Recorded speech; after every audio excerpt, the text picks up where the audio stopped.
Hi everyone. So for this video, I will discuss the group data measures. So we have already discussed the ungrouped data measures, which are the measures for central tendency or measures of center, measures of dispersion, and the measures of position or relative position. So let's first discuss the measures of center. So we can find the mean, the median, and the mode using the given formula. So for the first one, we have the mean now. So to find the mean of a given group data in frequency distribution table form, then we can find the mean using this formula, which is equal to the sum of the frequency times the class mark or the class midpoint over the total number of respondents or data points. So for the median, we have the given formula to find the median. So x tilde is equal to the lower class boundary. Now we will discuss the lower class boundary again for this for the example later, no? And then we have n over 2 minus the cumulative frequency. Actually, this is the cumulative frequency below the median class, and we will also discuss what is the median class, you know? And then over f, so the frequency of the median class, and then multiplied by I, which is the class width, or in other words, the class size. Okay. And then last one for the measures of center, so we can find the mode using this formula. We have the lower class boundary of the model class plus D1. So D1 here is the difference between the frequency of the model class and the next class lower in value. And then we have D2. So D1 over D1 plus D2. So D2 is the difference between the frequency of the model class and the next class higher in value. And then multiply this by the class size, or in other words, class width. Okay, so given, let's say we have a data here, ano, and we have, let's say, a given, I don't know, no, an income that is maybe in dollars, no, per day. So let's say 90 to $94. So two people has this income, 85 to $89. Six people has this income, and so on. So we have a group data data this in frequency distribution table. So how do we find the mean, the median, and the mode of this given data? So for the mean, ano, so to find the mean, if you can remember, we have a formula now for the mean, which is we have the summation of m, the frequency times the class mark or the class midpoint all over the total number of data points. So how do we find the total number of given data points? Actually, this is just the sum, no? So the sum of the frequency is equal to n, which is, no, I won't calculate this, but it's actually 50. Ano?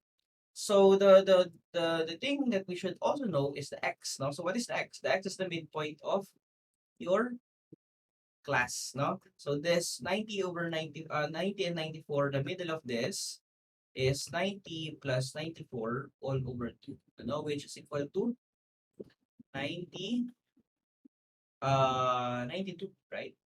No? 91, 92, 92. Okay. And then we can also do this for this other one. So we have 85 plus 90 over 2. We have 87. So we will do this for all, no? So this is the class mark column. So we will do this as well for the other ones. So it will look something like this. So we have here a class mark column or the class midpoint. And to determine also the product of the frequency in the class mark, we can create another column here, which is f times x. Ano? So the f times x here, for example, we have 2 times 92, we have 184. No? So we have 2 times 92, and then 6 times 87, this will be 522, and so on. So we will do this for all of these rows. Okay, so we have a result here. Yeah, so we have to do this one by one. And then to find the mean, so we already have the fx, no? So we will now find the sum of this fx to find the summation of fx, no? So we can find a value here. No, I won't do this anymore, but the sum here is 3,370. Please confirm this using your calculator, ano? And then again, to solve for the mean, so this will be just the division of the summation of the product of the frequency and the class mark over the total number of data points over 50. So the mean of this data set will be 67.4. Okay, so the average, no, the average salary or hour or whatever is this is 67.4. So to find the median naman, no, so how do we find the median? So to find the median, we have to know what is the median class. So the median class is the point or the data point wherein it is in the middle, no? So if we arrange this data into its ascending or descending order, then we can find the median class. You know? So to find the median class, we know that the number of data set is 50. Okay. And then actually no, we can also find that the class width. So ano ba yung class width? The class width is just the, if you count this, no, so we have 40, 40, 41, 42, 43, 44. So 1, 2, 3, 4, 5. So this will be I is equal to 5. Ano? So that is how do we calculate the class width. Now, sige, to find the median class first. So we know that it is 50, the total data set is 50. So therefore, the half, no, which is the middle, so we have 25. So the 25th data set of this data set will be the median.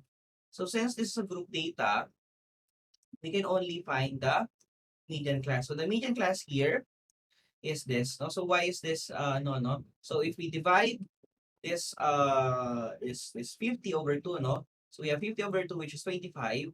We will find the cumulative frequency here. So we have to also tabulate the cumulative frequency. So for the cumulative frequency, just to remind you, if this is less than CF, no, so we will start with the lowest, no, lowest group, no, the lowest group in value. So therefore, this will be, if this is 4, then this will be 7, no? Because if you add 3 and 4, this will become, and it has a problem here. This will be 7 and so on. So 8 plus 3, we have 11, and then and so on. So 11 plus 3, this will be 14, and so on. And there's a problem with grounded, no?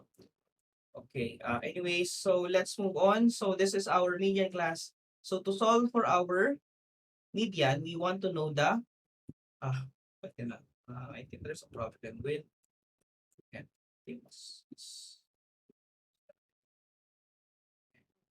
So to find the median class, we have to know the lower class boundary plus we have n over 2 minus the less than cumulative frequency over f times I. So how did we get into 64.5? So the median class is, why is it? I think it is lagging. So the lower class boundary is the lower class boundary of 65. So if the lowest or the lower limit of this class is 65, then the lower class boundary will be 0.5 lower than 65. So 65 minus 0.5, that will be 64.5. And then n is 50, so 50 over 2 minus the cumulative frequency. So the cumulative frequency below the median class. So this should be 24. And then the frequency, so f, the frequency of your median class, and then multiplied by 5, which is your class width, or the class width or the class size. So the median of this data will be 67. Okay.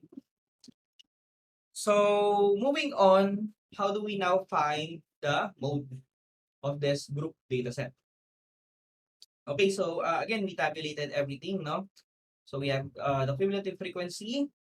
So to find the modal class, we can remember we have x hat, that is equal to the lower class boundary of the modal class plus d1 over d1 plus d2. So what is d1? So d1 is the the difference between the modal class and lower down, no? D2 is the difference between the modal class and the upper, no? In frequency yun, no? So, multiplied by I. So, how do we find the modal class? So, the modal class, so what is the mode? What's the definition of the mode? The most frequent. So, the most frequent class here is the 60 and 60 to 64, no?